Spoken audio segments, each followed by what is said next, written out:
표적이 그러니까 쉽게 얘기해서 1부터 10의 지저분한 정도가 위생 상태가 1부터 10이에요. 1부터 10. 그러니까 애벌레가 이상 증상을 보이는 게 1부터 10. 10이 가장 심한 거고 1이 가장 적은 거라고 했을 때 토종벌 같은 경우는 예를 들는 거예요. 뭐 정확한 수치는 아니고 예를 들면 1이나 2 됐을 때 빼내.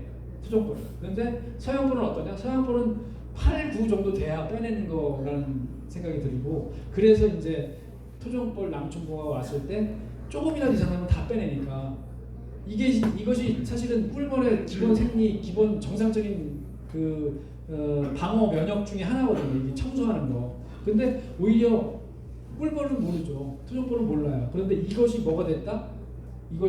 오히려 질병을 더 확산하는 그런 게 됐다. 그래서 이런 증상이 보였을 때 과감하게 이거를 정리하고 그래? 뭐 문제가 있구나 해가지고 정리하고 이렇게 쓰면 되는데 이걸 그냥 방치해버리면 이게 오히려 바이러스 폭탄이 되는 거예요. 바이러스 폭탄이 돼가지고 더 많이 만연되어 있는 전파가 확산되는 그런 하나의 원인이 됐다는 거고 참고로 말씀드리고 일단 증상은 이렇다.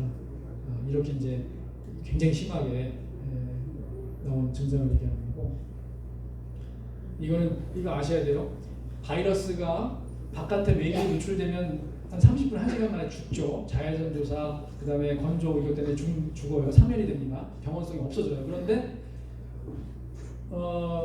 이 장내에 감염돼 있었다. 그리고 분변에 봉변에 바이러스가 있었다. 분변에 쌓여있잖아요. 보호를 받잖아요. 분변에. 그렇다면 얼마나 오래 걸릴까? 14일 동안 이게 그 안에 살아있어요. 그래서 그 사이에 14일 사이에 그 분변이 어떤 애벌레랄지 이런 거에 이제 다시 그 안에 속 안에 있는 바이러스가 접촉이 된다. 그러면 거기서 또 바이러스는 뭐다? 살아있는 세포만 만나면 부착돼서 그 안에 들어가서 거기서 증식한다. 그러면 세포가 터진다 나중에. 그러니까 이걸 훌륭해야 되니까 청소가 얼마나 중요한지 아시겠죠? 애벌레는 이렇게 생겼고요. 부착돼서 이제 슬프게도 애벌레는 가만히 있어요. 가만히 있는데 왜 나 가만히 있는데 발도 안 들리고 내가 이렇게 오염된 데를 가지도 않았는데 왜 내가 감염되는 거야? 슬프게도 엄마가 감염시키는 거예요. 엄마 육아벌이 감염된 육아벌이 뭐 표피에 붙었던 뭐 이렇게 내가 몸 안에 들어 있어가지고 이렇게 뭔가 급이를 할 때 이게 나오던 바이러스가 그렇게 가는 거예요. 또 하나는 특히 바이러스 질병들이 여왕벌도 감염이 돼야 안 돼요? 감염이 돼요. 그러면 여왕벌이 알 날 때 아예 아래 그거에 감염된 알이 낳는 거예요. 내가 태어날 때부터 그 바이러스를 갖고 태어나요. 그리고 아까 말씀드렸지만 이런 응애나 이런 가시응애가 바이러스를 옮기는 주범입니다. 개체간에는 뭐 밀집되어 있기 때문에 봉군 간의 전염, 봉장 활동 반경이 있기 때문에 이렇게 공동 반영 개념으로 하셔야 됩니다.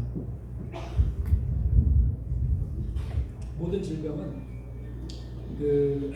사장님들 가장 위험한 거는 외부에서 봉군 벌통 구입할 때 그때가 가장 위험한 질병에 있어서 가장 위험한 순간이기 때문에 내가 이 봉군 구입하는 거기가 진짜 믿을 만한 공장이고 그 전에 어떤 질병 발생이 없었느냐를 조금 염두에 주시고 이렇게 하시고 뭐 경제성만 고려하다 보면 사실은 소탕 대신 경제성만 고려하다 보면 소탕 대신 작은 걸 얻으려고 하다가 크게 내 아주 건강한 벌도 이제 전염병이기 때문에 다 퍼지는 그런 원인이 될 수 있으니까 외부에서 봉군 구입할 때 아주 위험한 시기다. 질병 관리에 있어가지고 그리고 이제 국가 간의 감염은 사실 이런 사례가 있었어요.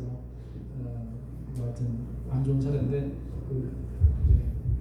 이게 꿀벌은 가축이기 때문에 꿀벌의 전염병은 가축 전염병 예방법의 관리를 받는다. 그렇기 때문에 살아있는 꿀벌을 외국에서 수입을 할 때는 뭘 받아야 된다? 이 가축 전염병 예방법에 의해서 꿀벌이 들어오면서 뭐 봉장에서 다른 봉장에서 구입할 때 전염병이 들어올 수 있듯이 다른 나라에서 들어올 때도 당연히 그 나라에 있던 질병이 같이 들어올 수 있대요. 그럼 국가에서는 국내 꿀벌 산업을 보호하기 위해서 검역 검사를 할 수밖에 없는 거죠. 그래서 그런 걸 정식으로 이제 받고 절차를 받아서 들어오셔야 된다는 거고요. 자, 요거가 이제 조금 어려운 사항인데 요 개념도 조금 생각하셔야 되는 게 자, 질병의 발생하고 질병의 발생, 그러니까 증상이 일어나고 막 그러니까 발생이라는 거는 필요 충분 조건이 있어야 돼요. 그러니까 증상이 있어야 돼요. 그러니까 꿀벌 쪽으로 얘기하면 낭충봉화부패병의 발생이다 할 때는 두 가지가 만족이 돼야 돼요. 첫 번째, 증상이 있어야 돼요. 먼저 증상이 있어요. 애벌레가 빠지는 증상, 애벌레가 막 짓무르고 애벌레를 빼내는 증상이 있어야 돼요. 그 다음에 거기서 뭐가 확인이 되는데요? 항원, 그 병원체가 있는지 병원체가 확인이 돼야 돼요. 그게 두 가지가 엔드, 증상도 있어야 되고 병원체도 확인이 돼야 되는 거지. 이거 뭐 병원체만 확인이 됐다 해가지고 이게 낭충봉화부패병 발생이다? 발생은 아닌 거죠. 발생할 수 있는 거지만 발생은 아니에요. 그 차이를 좀 정확하게 알고 계셔야 돼요. 시간이 좀 저기 됐기 때문에 좀 빨리 진행을. 요거는 생략을. 저희들 뭐 그 현장에서 1시간 만에 낭충봉화부패병을 확진할 수 있는 그런 키트를 개발해서 지금 뭐 산업화해서 보급하려고 지금 하고 있고, 그래서 트렁크에 이제 다 그 장비나 그 운반할 수 있는 장비나 그런 시약들을 다 가져가가지고 현장에서 이렇게 적용해가지고 확진할 수 있어요. 이런 정상적인 우리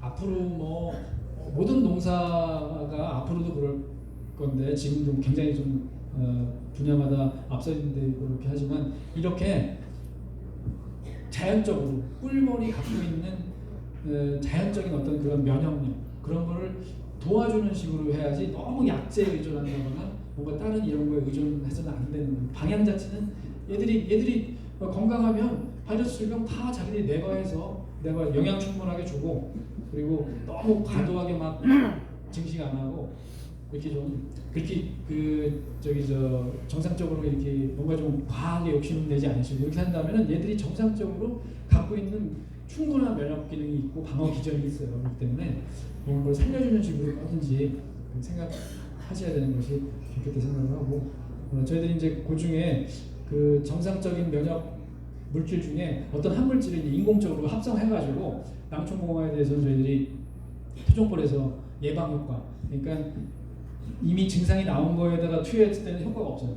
근데 증상이 나온 주변 농장이 바이러스의 이제 유입 위험이 있잖아요. 거기에 예방적으로 투여하면 증상을 막을 수 있어요. 그래서 그거를 저희들이 국가 예산을 확보를 해가지고 보급을 매년 적은 양이지만 한 5천만 원 정도, 한 4,000톤 정도, 4,000톤 분량인데 그 정도 적은 양이긴 하지만 그렇게 이제 공급을 해드리고 있고, 뭐 너무나 관심 많이 가지셔야 되는데 서양벌에도 이런 증상을 보였고, 보시면 정상적인 거는 이게 이런 모양이 다 여기 덮여 있어요. 뭐 한두 군데 빼놓고는 다 덮여 있어야 되는데 이게 불규칙하게 저기 봉개가 안 돼 있고 애벌레도 상태가 이상하죠. 그래서 꺼냈더니만 이 부표가 돼 있어요. 애벌레가 이렇게 부표가 돼 있어요. 네, 검사를 해봤어요. 저희들 14종 여기 없었고 이 17종 검사를 해봤더니만 바이러스 4종, 세균이 2종, 곰팡이 2종 이렇게 해서 총 몇 종입니까? 8종 전염병 원인체가 발견이 된 거예요. 그렇게 했는데 이제 세균이니까 항생제 처치하고 저희들 아까 면역 보강 물질, 면역 보강제 투약을 했더니만 4주 후에 조금 이 감염량이 적어졌고 8주 후에는 감염량도 적어졌고 거의 이제 소실이 됐고 아주 건강도 회복되는 그런 케이스였었고요. 기타 바이러스 질병은 좀 생략을 하겠습니다. 마무리할게요. 이게 지금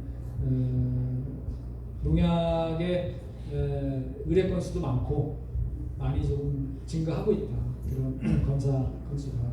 그래서 농약에 노출되면 이게 사실은 세계적으로 연구들을 많이 해요. 지금 꿀벌에 농약에 노출되면 어떨까라는 연구를 많이 하고, 이게 꿀가루 체집량도 감소하고 날개 진동 횟수도 감소하고, 또 어떤 나라에서는 이렇게 바이러스량이 노출된 거는 이렇게 균형이가 증식 억제하는데 정상적인 거예요. 노출된 거는 증식 억제 못하니까 바이러스가 많이 증가하더라고요. 요거는 상당히 앞으로도 중요한 일이고, 이제 그런 피해를 줄이려면 일단은 사전에 농약 뿌리기 전에 우리 양봉가하고 좀 사전 협의가 돼야 될 거라는 거 하나고, 두 번째는 만약에 그렇게 시기가 결정되고 방법이 결정됐으면 다 우리 양봉하시는 분한테 알려줘야 된다. 그 지역에 있는 양봉하시는 분한테. 그래서 사전 조치가 될 수 있도록, 뭐 이동을 한다든지 이런 것들이 사전 조치가 될 수 있도록 하고, 꿀벌을 약재를 살펴하는 시기도 꿀벌이 다 들어오고 난 다음에 좀 야간 살포하면 안 된다. 이런 어떤 협의가 필요하다라는 거고, 피해를 줄이기 위해서는 그런 것들이 좀 필요하더라고요. 그 화분하고 꿀이 이만큼 중요합니다. 사실은 어떤 기능이 있냐면 면역 기능, 살충제 무독화 기능까지 화분에 있어요. 그러니까 아주 양질의 화분을 공급해야 되는 거고, 꿀도 이 탄수화물 원인 너무 사용을 과도하게 하면 일단 천연꿀 같은 경우는 이 독성 물질을 무독화하는 기능, 어떤 이런 그 생리 면역하기 위한 이런 그런 활성화 기능이 있는데, 너무 이제 치우치게 영양을 공급하다 보면 이런 것들이 기능이 이제 약간 저하되는 거죠. 그래서 그런 것들을 해야 되고. 요 마지막 당부 말씀 한 말씀 드리고 마치도록 하겠습니다. 저희들이 여기 2016년도에 구축을 해놨어요. 그 스마트폰에 그 인터넷 창에다가 요거만 치시면 돼요. m.kais.go.kr 치시면은 그 어떤 사이트가 쫙 열려요. 그러면 꿀벌 질병 상담 관리라는 그런 창이 뜨는데, 거기 딱 누르면 일단 회원가입부터 하셔야 돼요. 회원가입 신청하시면 우리 검역본부 그 전산실에서 그걸 보고 승인을 해드려요. 그럼 그다음부터 이용하실 수 있는데, 여기는 어떤 정보를 이용하실 수 있냐면은 전국의 꿀벌 질병 발생 지도를, 그러니까 그 창이 있어요. 만약에 내가 미국 부적병이 지금 그 기간에, 올해 2019년 1월 1일부터 지금 12월 13일, 14일까지 그 기간에 전국의 이 미국 부적병 발생이 어떻게 되는 걸 딱 이제 보면은 지도가 딱 나오면서 그게 빨간색으로 표시가 돼요. 발생 지역들이. 그리고 그 발생 건수에 따라 가지고 이제 빨간 진하기가 좀 차이가 나게끔 이렇게 돼 있고, 그런 정보가 돼 있고, 그리고 이제 그 작은 벌초, 딱정벌레 등의 어떤 그런 꿀벌 신종 전염병이나 어떤 새로운 정보들이 이제 제공이 되고 있고, 저희들 물론 그 제한된 인력에 충분하게 무슨 서비스를 해드리지 못하지만 우리가 사장님들이 많이 좀 사용을 하셔가지고, 이거는 잘 활용하면 이렇게 활용하면 좋겠고, 이런 정보들이 좀 더 들어갔으면 좋겠더라는 거를 아까 연락처도 연락을 문의를 요청해 주세요. 채취 좀 해주시고, 그리고 이거는 본래 목적이 현장에서 꿀벌은 이거는 날짐승이고 질병의 확산 속도도 빠르고 이거는 신속하게 진단해야 되는 것이 첫 번째인데, 지금 현재는 뭐냐면 실험실에 보내요. 이상 증상이 있어서 전화해서 치료 보내세요. 실험실에 보내요. 실험실에 가는 시간 한 하루. 그 다음에 실험실에서 뭐 어쩌고저쩌고 이제 보내는 시간 하루. 그 다음에 실험하고 그러는 게 사실은 인텍탈, 그거 순수하게 그 일만 한다 하면은 이틀 정도, 빠르면 하루 정도면 이제 검사 결과가 나오죠. 거기서 핵산 추출해가지고 거기서 유전자 증폭해가지고 그걸 확인하는 거니까 빠르면 하루, 뭐 늦어도 한 이틀 정도면 그거만 하겠다. 그 일만 한다 하면은, 그러면 늦어도 3일이나 4일이면 통보를 받을 수 있는데, 뭐 그 불만이 그거예요.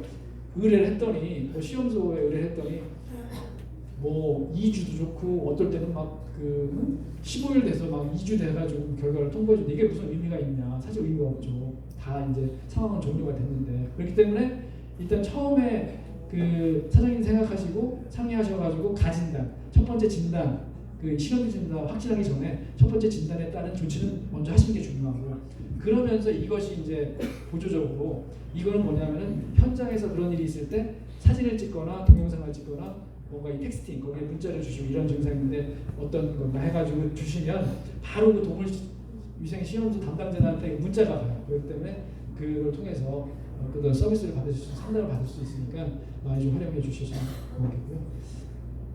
이거는 뭐 저희들 양봉법 통과도 그렇고, 지금 꿀벌의 중요성 때문에 꿀벌 질병에 대한 연구도 조직이 좀 신설이 과로 단위로 신설이 돼야 되는 거지, 지금 세균질병과 내에 기생충 꿀벌 질병 연구실입니다. 사실은 소개는 제가 꿀벌 질병 관리 센터장이다, 꿀벌 센터라고 해가지고 이 부단이 어마어마한 조직이 있는 게 아니고, 부 안에 세균질병과의 한 실험실, 기생충 연구실이고 기생충하고 같이 연구를 하고 있는 그런 상태고, 지금 계속 뭐 주장을 하고 있습니다. 지금 이 정도 그 조직을 만들어 줘야 우리가 지금 양봉법이 통과되면서 우리가 양봉 선진국으로 진짜 한 단계 도약을 하느냐, 지금 여러 가지 물론 긍정적이고 희망적인 그런 어떤